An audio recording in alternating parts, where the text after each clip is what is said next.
Praise the Lord. 2 தெசலோனிக்கேயர் 3ஆம் அதிகாரம் 8வது வசனம் வாசிப்போம். ஒருவனிடத்திலும் இலவசமாய் சாப்பிடாமலும் உங்களில் ஒருவனுக்கும் பாரமாய் இராதபடிக்கு இரவும் பகலும் பிரயாசத்தோடு வருத்தத்தோடும் வேலை செய்து சாப்பிட்டோம். இது எதை குறிக்குதுன்னா, சோம்பேறியை குறிக்குது.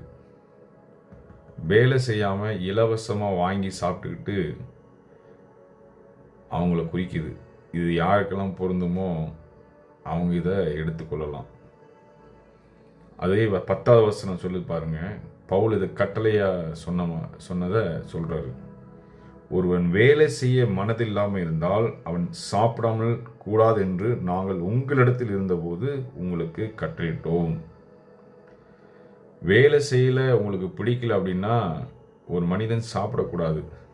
ஆண்டவர் எல்லாத்துக்கும் ஒவ்வொரு தாளந்துகளை கொடுத்துருக்காரு. ஒருத்தருக்கு 5 தாளந்து கொடுத்தாரு, ஒருத்தருக்கு 3 தாளந்து கொடுத்தாரு, ஒருத்தருக்கு 2 தாளந்து கொடுத்தாரு. 5 தாளந்து கொடுத்தவர் என்ன பண்ணார்?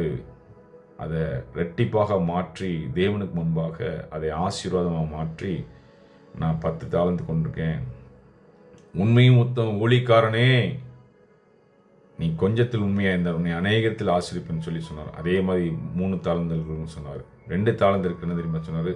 புதைச்சி வச்சுட்டு அதை பத்திரமா நான் வச்சுருக்கேன், நீங்கள் திரும்பி வரும்போது அதை கொடுக்கணும் அப்படின்னு சொல்லி அதை ரெட்டிப்பாக்காம அவனுக்கு அழுகையும் பற்களையும் இடத்துக்கு கொண்டு போய் போடுங்கன்னு சொல்லி அவனை கடைசியில் நரகத்தில் போட்டார். அதனால் நான் என்ன சொல்ல வரேன்னா, இதில் ஊழியம் செய்பவர்களுக்கு காசு விஷயத்தில் கவனமாக இருக்கணும். ஏன்னா பவுல் அன்னைக்கு தெளிவாக சொல்லியிருக்காரு. அவர் வேலை செஞ்சு சம்பாதிச்சு தான் சாப்பிட்ருக்காரு. இன்றைக்கி அநேக ஊழியர்கள் தன்னைத்தானே வசனத்தை தனக்கு சொந்தமாக மாற்றிக்கொண்டு ஜனங்களை அவங்க ரத்தம் சிந்தி சம்பாதிச்சு கொண்டு வர அந்த பணத்தை தவறாக பயன்படுத்துகிறாங்க. அப்படி கிடையாது. நான் இன்றைக்கி ஊழியம் இன்றைக்கி செய்கிறேன். ஒரு இடத்துலையும் நான் காசு வாங்கி ஊழியம் செய்கிறதில்ல. நான் இன்றைக்கி தீர்மானம் எடுக்கிறேன், 1 ரூபா கூட யார்ட்டையும் ஊழியத்துக்கு காசு வாங்கக்கூடாதுன்னு தீர்மானம் பண்ணியிருக்கேன். அதே போல் எல்லா சபை போதகர்களுக்கும் சரி, காசு விஷயத்தில் கவனமாக இருங்க, ஆண்டவருக்கு உண்மையாக இருங்க. இன்றைக்கி வேணால் நீங்கள் மக்களை ஏமாற்றிடலாம், உங்களை நீங்கள் ஏமாற்றி கொண்டு இருக்கலாம்.